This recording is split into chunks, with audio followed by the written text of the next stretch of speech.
Hey, what's up everyone? This video is going to be a little different than normal in that it is the first part of a two-part State of the Game series I'm doing in response to the way Zooba has evolved over the last few months.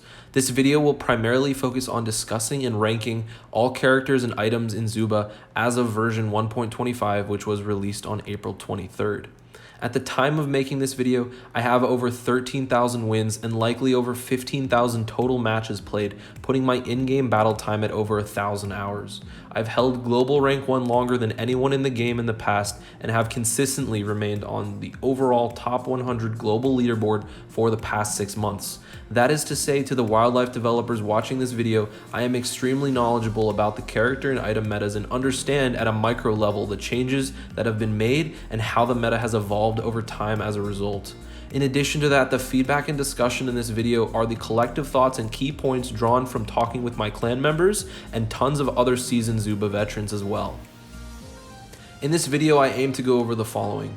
First, how the meta has evolved over time and where the game stands currently.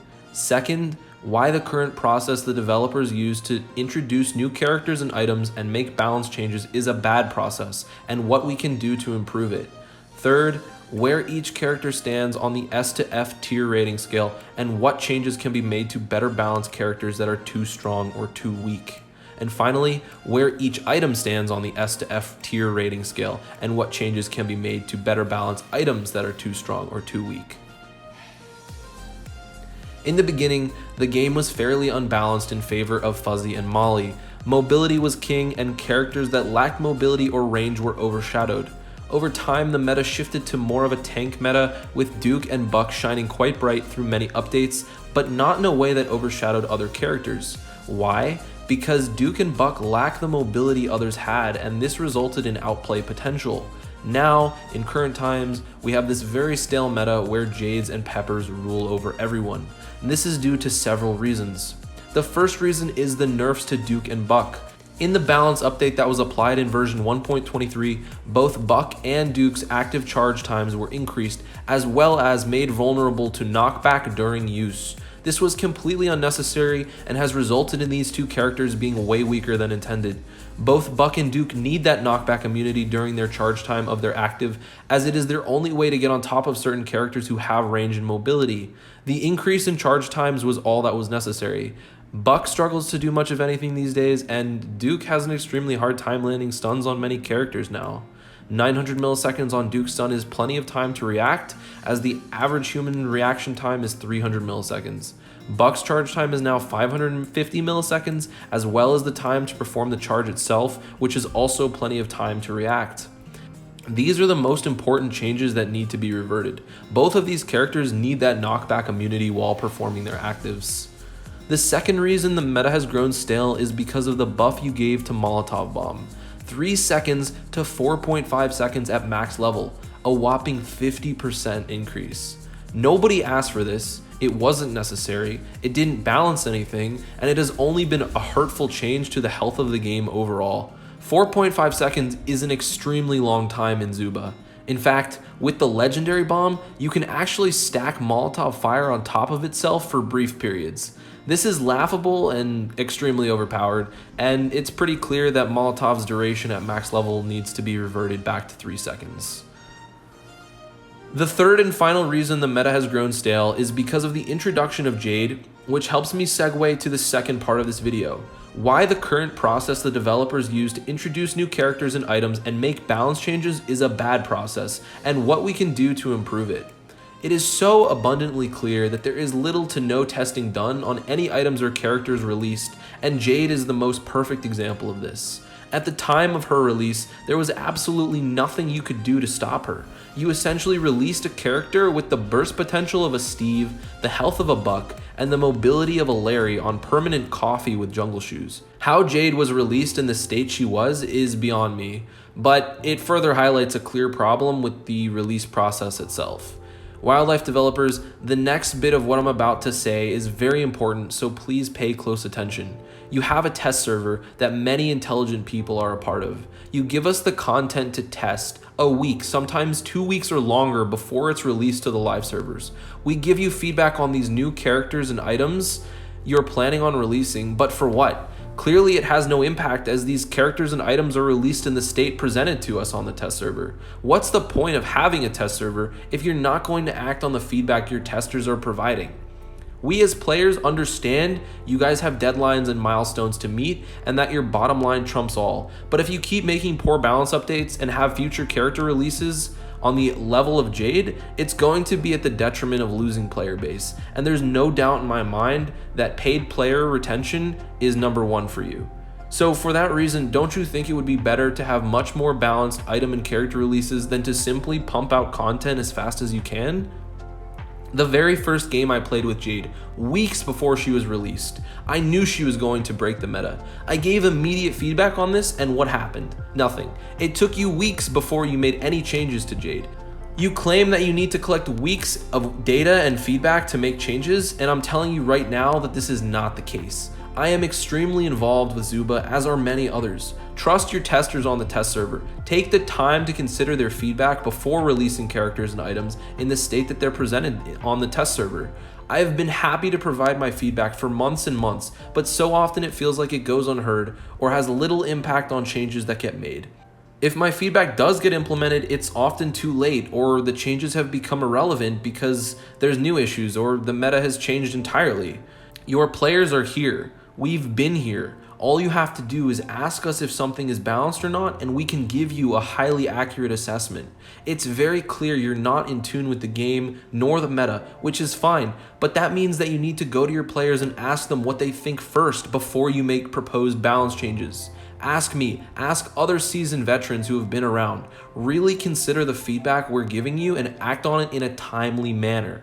When I first saw Guard's badge on the test server, I honestly thought it was an April Fool's joke. What a counterintuitive item. You start the game and instead of killing guards for health and weapons, you add them to your team and gather them up to follow you? For what? For another player to kill them all with their 4.5 second Molotov bomb? This item is clear evidence to me that you lack the knowledge of your own game at the most basic level. From the very beginning, the first 30 seconds of the tutorial even, it's made extremely clear to players that killing guards is a very smart thing to do. We'll discuss Guard's badge more and what can be done to balance it as an events only item later on when we rank all other items, but now it's time to move on to discussing and ranking each character. So we're going to go in alphabetical order starting with Bruce. Bruce rates as a C in the current meta, dominated by all other tanks as well as characters with range and mobility. There is little Bruces can do other than sitting in bushes. Playing Bruce without jungle shoes is suicide, and in many fights he is just a damage sponge. I have no recommendations at this time for changes to Bruce, but you'll solve his weakness issues by addressing the issues with other characters and items.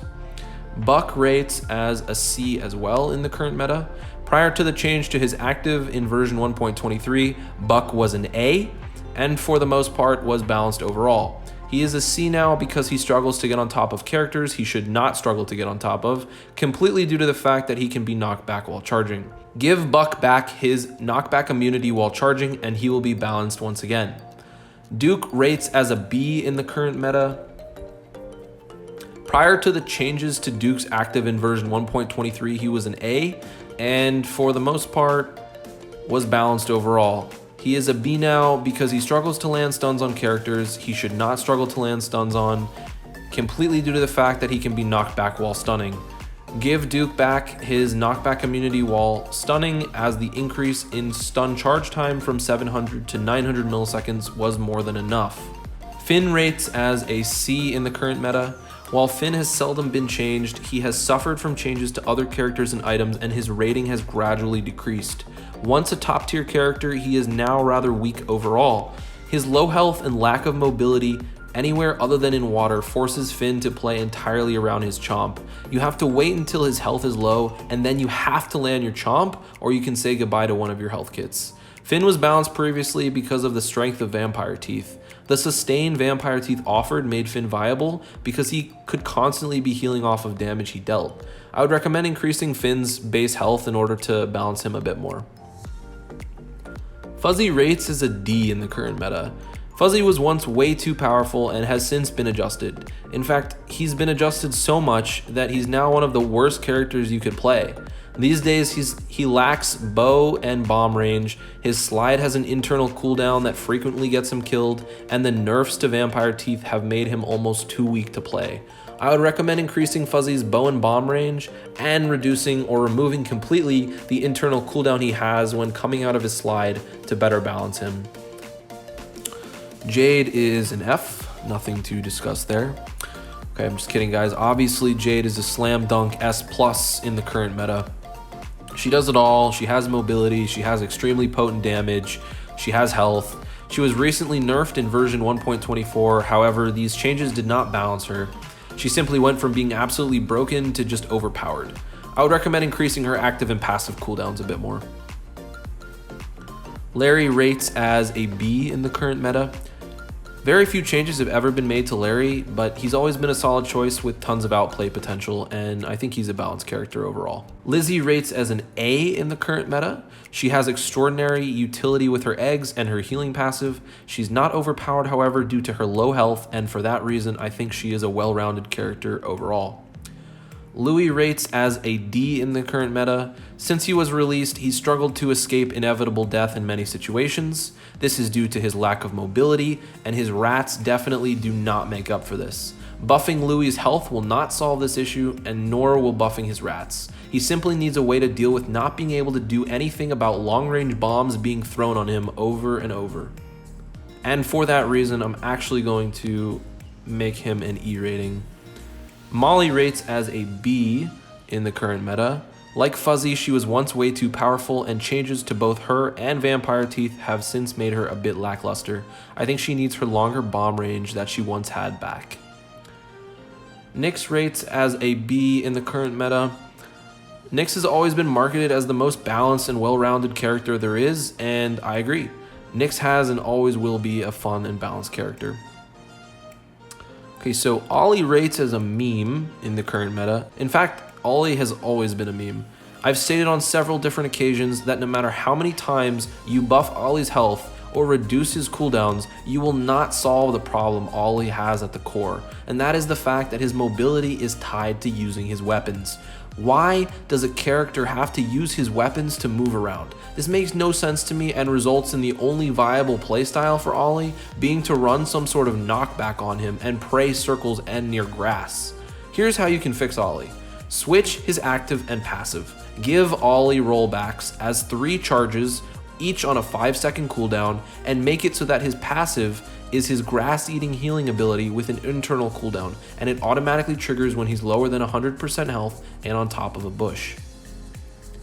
On a serious note though, Ollie is and always has been an F-tier character. Pepper rates as an A in the current meta. If it wasn't for the fact that she requires a lot of skill to play at her highest potential possible, she'd likely be an S+. She has incredible range, crowd control, area damage, and can take quite a hit. I think she's slightly overpowered currently, even with the high skill cap, so I would recommend increasing her bomb cooldown and slightly, very slightly, reducing her range. Shelly rates as an A in the current meta. She is a well-rounded, slow-paced support tank that's capable of tremendous survival. Skippy rates as an A in the current meta. Similar to Pepper, if it wasn't for the fact that Skippy requires tremendous amounts of skill to play at his highest potential, he'd likely be S+. Skippy has extremely low health though, and he makes up for it with the extremely high outplay potential. In theory, Skippy can kill everyone without ever getting hit due to his ability to literally dodge everything with his hops and his passive. But in actuality, it's not possible to predict every single projectile and movement from your opponents, and therefore I think Skippy is pretty balanced as is. Steve rates as an A in the current meta. Originally, Steve was extremely weak, but the changes that were made to him over time have really balanced him out to what he was intended to be originally. A glass cannon capable of incredible damage at the risk of being picked off easily. Positioning and active rotation on Steve are critical to being successful with him. That does it for character ratings. Now we're going to move on to items, starting with event tier items, working our way down from gold to silver, and then finally to bronze items. Before we get started with our item ratings though, I want to make the suggestion that with more and more items being released, I recommend increasing the number of item slots on all characters from 4 to 5. This would significantly shake up the meta for the better, as well as make builds much more interesting and inclusive of items currently overshadowed by the fact that you're limited to taking 4. Inflatable muscles rates as an S in the current meta. There is no alternative to having permanent bonus health and damage during each match. This item is balanced solely by the fact that obtaining inflatable muscle items is incredibly difficult, as they are an events only item. Guard's badge rates as a meme, obviously. As we discussed earlier, it's extremely counterintuitive, and the benefit of having guards fight for you is easily outweighed by the fact that not only does this take up an item slot, but also that killing guards provides health kits, weapons, and even, in the case of the legendary guard, a legendary weapon. I'd be so bold as to say the legendary weapon alone is worth having 15 guards on your team and more, which isn't even possible anyway. This item is a literal meme and needs immense buffs. Guard's badge is exclusive to events, which means we only have one comparison: inflatable muscles. Is having 7 guards on your team equivalent to 20 to 40% bonus health and damage? Obviously not. So what's the solution here? Well, it's really tough to say, as you could take this item in many different directions, but I'd probably start with giving guards who join your team 5 times bonus health, damage, and additional speed, and work from there. I'm rating Doctor's Coat as an A. This item is a non-solo game mode item in that it only benefits your teammate or teammates once trios are finally released. It scales better if used with teammates who are playing tankier characters due to higher health pools, and I think it's a very cool and unique item, overall balanced in its current state. Happy Treats rates as a B in the current meta. Once an F tier item, Happy Treats has received enough buffs necessary, coupled with the fact that Vampire Teeth are no longer mandatory in every build, to make it a balanced item overall, and a considerable choice on many characters and in many builds. Holy Sandals rates as an A in the current meta. Being able to walk and attack on water provides a significant advantage for many characters. However, due to the fact that only 4 item slots exist, Holy Sandals is often overshadowed by other items and simply does not fit into builds.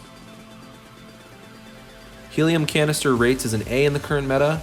Being able to knock back anyone trying to get near you is a tremendous advantage on many characters such as Louie, Larry, Lizzie, Shelly, Pepper, and more. This item was previously unbalanced, but with the changes to how knockback works on Helium, that being the closer you are to someone using Helium, the farther you get knocked back, it is now a balanced item. Molotov Bomb rates as an S in the current meta simply due to the recent 50% duration increase. The increase, as discussed earlier, was completely unnecessary and has contributed to making the meta feel quite stale. Revert this item's maximum duration back to 3 seconds and Molotov will once again be a balanced item. Adrenaline Shot rates as an A. Adrenaline Shot will always save you from death if you forget to press your health kit, at the cost of healing you slightly less than if you were to press your health kit manually. This item is very balanced in its current state. Clown Nose rates as a meme in the current meta. While it is not counterintuitive like Guard's Badge, it is highly redundant. Why would you ever use this item when you can accomplish the same thing by throwing a projectile or bomb in the direction of the bush you want to check for enemies? To balance this item, I would recommend adding a secondary effect. Something like, when revealing an enemy, they receive a 5-second debuff, taking 33% more damage from your attacks, with this effect having some kind of internal cooldown. Snorkle rates as an S in the current meta and actually needs to be nerfed. With the prestige system being released, you have low-level characters, mainly fuzzies and fins, abusing the fact that this item provides 6 seconds of invincibility, with the only requirement being that you're in water. It only has a 1-second internal cooldown, making it near impossible to counter on most characters. This item should be used as a way to quickly get away or prevent some damage, not allow for match-long invincibility by simply spending your entire game in the water. So I therefore recommend increasing the internal cooldown this item has from 1 second to 2 to 2.5 seconds. Cluster Bomb I rate as an A in the current meta. Cluster Bomb was heavily nerfed several updates ago, which changed it to more of a denial of area item rather than just another way to do damage. However, an unintended side effect of the increased detonation time of the secondary bombs from Cluster Bomb resulted in Molotov Bomb becoming more powerful as the fire from it gets spread out more from the initial bomb's explosion. I rate Vampire Teeth as an A. As of version 1.23, Vampire Teeth is now a balanced item and is no longer mandatory in all builds. Once your health is lower than 66%, you're eligible to use the lifesteal effects Vampire Teeth provide, thus making this item quite good on characters with high health pools, high rates of attack, or both. I rate Defibrillator as an A in the current meta. Like Doctor's Coat, Defibrillator is for non-solo play only, as it only affects your teammate or teammates. At a 20-second cooldown, it is a well-rounded, balanced item overall and can definitely be a game saver. Knockback Bomb rates as a D in the current meta. It's not as powerful as some of the other knockback items simply due to the fact that bombs are the easiest attacks to dodge. That said, this item is still relatively balanced overall. Fire Repellent rates as an A in the current meta. Often paired with Snorkle, it allows for this extremely lame playstyle of spending most of the game in the fire, which is not how this item was intended to be used. I would recommend reducing the maximum duration of Fire Repellent from 10 seconds to 5 seconds, and also no longer allow Steve to re-trigger Fire Repellent mid-flight. Jungle Shoes rates as an A. It is the most helpful on characters with lower mobility such as Bruce, Duke, Buck, and Louie, but can also make for some pretty insane fight control on characters like Larry. I think Jungle Shoes are one of the coolest and most balanced items in the game. All of the Nitro items are balanced and rate as A in the current meta. Nitro items are obviously going to be more beneficial on characters with higher base range, but can nonetheless still be quite helpful on all characters. Knockback Spear also rates as an A in the current meta. Coupled with Nitro Spear, it is near impossible to dodge, thus making the knockback from this item guaranteed if your attacker lands their spear. Despite this fact, it is a balanced item overall, and while extremely annoying to deal with, it can keep enemies away from you, making it quite good on characters such as Fuzzy, Pepper, Louie, and more. And finally, Wake Up Coffee receives an S. Despite the nerf in version 1.23, which reduced the bonus pickup speed you receive from Wake Up Coffee, it is still a guaranteed way to get a great start in the early game and is, for the most part, balanced in its current state. That's going to conclude part 1 of 2 for the State of the Game series. Part 2 will cover bugs, quality of life suggestions, and major topics of interest such as the recent change to the prestige system, which no longer saves your portraits and bases, which I think is a terrible change. And if you'd like to enter the duo gameplay giveaway and be featured in one of my future videos, all you have to do is join my Discord, which I've also linked in the description below, and simply react to the giveaway in the giveaway channel to be entered. The winner will be randomly drawn by the giveaway bot in 1 week, so good luck to everyone who enters. For those that made it through this entire video, thank you. I'm really passionate about Zooba and have done my best since I started playing many months ago to make sure it stays on a good path and remains very fun. I'd love to hear your thoughts on the current state of the meta as well in the comments below, and be on the lookout for part 2 coming very soon. And finally, as always, happy hunting.